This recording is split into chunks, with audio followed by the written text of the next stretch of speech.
that also provides them an opportunity to renew their resolve to uphold the integrity of the bench and to do justice to all men without fear or favor, affection or ill will. The beginning of the legal year is a very significant occasion as well. The reason is almost the same, but it is a gathering for a ceremonial or ecclesiastical opening. Some people call it ecclesiastical opening because it's the opening of the church's year. It signifies a sacred church. For the church, it may be a single-day event where members of the church gather, or it can be a grand ceremony of a series of events. In this case, today, in a co-synod, this is the grand ceremony of a series of events that the co-synod mapped out for the regional meeting. I know that on Friday, 3rd May, there was the co-miracle night. The synod gathered that night to pray for herself and for her members. The synod gathered to call upon God to ignite the fire in the synod. It was noted that the synod miracle night that held that day was the first to hold after many years where it stopped. It's therefore commendable that the ECO synod executives thought it wise to start off the miracle night after less than a year of its inauguration. It shows the zeal which the executives have to bring back the spiritual fire in the synod. Yesterday, I have seen the program. I just looked at it, and I saw that the synod met the whole day at various sessions, deliberating at various issues that affect the synod. If we look at the program, we'll see mission and evangelism, the family altar, education, ecumenism, lay development, land development, and so on. All issues of interest to the synod are all parts of the agenda for the regional meeting. Of course, in that meeting, the synod also afforded committees and presbyteries the opportunity to render their reports. And in such reports, trained and retrained, and the presbyteries given the opportunity to state their challenges and hopes for the coming year. This is a commendable way to go, because without such meetings, without such assessments, trainings and retrainings, so it's always important to gather together to decide on how to go. I've also seen that there's a communique committee, which means that a communique is expected at the end of this regional meeting. So from our different outstations, our parishes, our presbyteries, we have gathered under the ECO Synod to take stock of the modest progress we have accomplished so far, and also to have a peep into the strides and necessary improvements we hope to attain in the year ahead. In stock taking, we must first appraise where we are coming from, where we are, and where we are headed for. The ECO Synod, as we all know, was inaugurated on the 25th of November last year. Many of us here were in attendance. It was a very joyous occasion, and we all prayed for a bright future for the Synod. The Synod did not drop from the sky. It was bettered by the West Synod. The West Synod itself, having been inaugurated 28 years ago, the 28th of July 1996, stretching the whole of Southwest and Cotonou. It indeed took quite a while, in my view, for the betting of the other synods that have been given birth to by the West Synod. And so, we could ask ourselves, What was the cause of that delay?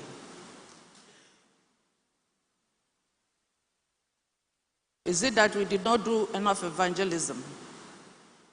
Or we were growing comfortable where we were, that we did not want to rock the status quo? Having these things addressed to ensure, have these issues been addressed to ensure that in the new synod, that it will not be the same? I absolutely agree with the philosophy behind the creation of the new synods. However, the question that may be asked is what indeed has been added. And this question is so important to me because when I look at the crowd before us, we ask what has been added in this creation. Has the synod really grown? Or is it just for administrative convenience? Or to reduce the long journeys we have to make to canvass the old Synod of the West? Growth indeed has to be assessed all round. Does the creation of the new synod translate to more Presbyterians in the synod? From records available to me, we now have 4 presbyteries in the synod: the Yaba, Lekki, Ikorodu, and Ikeja presbyteries. We have 15 parishes. We have 5 outstations and 6 preaching posts. There are 47 ministers, 147 elders in the Eco Synod. What does all this mean to us? Does it mean growth? Or is it mere fragmentation of the existing structure? I've not taken the statistics of the real numbers of persons in the synod to determine whether this is mere fragmentation or whether it is real growth. But I raise these issues because answering them will help us in our future strategies. Our theme for this year is more than conquerors. That is what the church has given to us, and I agree with the church that we are more than conquerors. I'm convinced that there's no minister here who has not preached a sermon on more than conquerors. Even I have also preached a sermon on more than conquerors. And we have looked at this theme from different perspectives. I know that with one topic, to speak to different people, you can say a whole lot of things. Last month, I was invited by my home presbytery to speak in their ceremonial opening. And I thought to myself, more than conquerors again. I have had more than 20 sermons on more than conquerors this year. So there was a temptation to pull out my sermon book and take one of the best, because I had so many. But I quickly found out that there is a message for every congregation. There is a message for every event. But one thing has been constant in the message under this theme, and that is that in God we are victorious.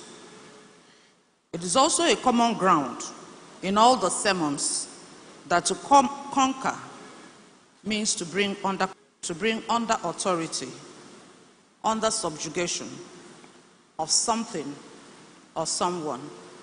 That is basic definition, which has run through all the sermons. You cannot conquer by merely wishing it. Rather, you must exact something more than the object of your conquest.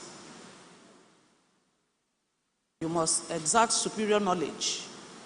You must exert superior wisdom, superior power, and superior authority. To conquer requires either an attack or a defense. To conquer flesh and sin requires resistance to the devil. To resist, you have to have superior will to defeat the wiles of the devil. To conquer a territory, you have to move in and take. There is no lukewarmness in the quest to conquer. There is no room for being lackadaisical. I had intended to sing the song, "We are able to go up and take the country, to possess the land from Jordan to the sea. Though the giants may be on our way to hinder, God will surely give us the victory." And that is the song for the first Bible lesson that tells us that we are able to go and to conquer. But we have not been called conquerors. Rather, the church has denominated us as more than conquerors. For somebody to be more than a conqueror means you have more than three. The story of the Israelites indeed confirms to us that we are more than conquerors. Why do I say that? The conqueror goes to battle, he fights, and he wins. But the person that is more than a conqueror is the one that has victory already guaranteed before the battle. You have victory before the battle. And that is the story of the children of Israel. What gives that guarantee is the presence of the Lord Almighty in their journey. At the Red Sea, lies to stand by and see the victory that will be given to them. They were not asked to fight. They were not asked to prepare for battle. They were asked to stand by. They were to do nothing except to obey. What obedience was asked of them? The first instruction was, fear not. They were not obey and trust God. That is the story of the children of God. Battles are won ahead of time. Surely there were travails and challenges, but as long as the children of God trusted the Lord, their victory was assured. And there was testimony of that all over. However, each time they deviated and disobeyed, they lost their battles. So even though they had a God that guaranteed them of victory, they lost their battle. In the New Testament reading we read, which is also where our theme is taken from, that there is no challenge that is able to deprive us of the victory which Christ has wrought for us, so long as we stand with Christ. In standing with Christ, we make a choice. And as we are seated here, we are people who have chosen to serve. We are here because we have chosen to serve. So in that, it is also safe to assume that we have become God's faithful children. Because it is only in our faithfulness that we are assured victory in our lives and as a synod. Outside Christ, outside the conditions laid down for us by Christ, we would struggle, we would battle, we will carry burdens we should not, and perhaps lose battles we should have won only because we had not trusted in the Lord, only because we have not obeyed. I say that it is an assumption because sometimes we see evidence that suggests that not all who have come into the house of the Lord, that not all who has answered the call to be an elder, that not all who wears the collar, who leads the band, who leads the guild, who leads the MCA, the pipe band, who leads in committees, have truly made this choice. We have seen characters that suggest that some of us may not have really answered the call of God. And such impedes the victory, because the scary thing and the reality is that the God who has called us, whom we have chosen to serve, is omniscience. He sees. So he is not the one we can do eye service for. We can do eye service for our superiors in the office, for our parents, for anybody. But we cannot do eye service to God, because God knows his own. He knows those who are doing his will. So when we do gra gra gra and pretend sometimes to follow the world, and indeed that is not what we are doing, the one who sees now knows that this one is a fraud, that this one is deceitful. And so the victory that the whole world is expecting to see, they will not see it. Not because God has failed, not because our God is not able, but because we are not following. And so he cannot, that victory no longer belongs to us. So we struggle, we fight and murmur, think the result we're expecting is not coming. Which is like a civil service, where they come and attend to of Lagos. We can say it is the wealthiest part of Lagos.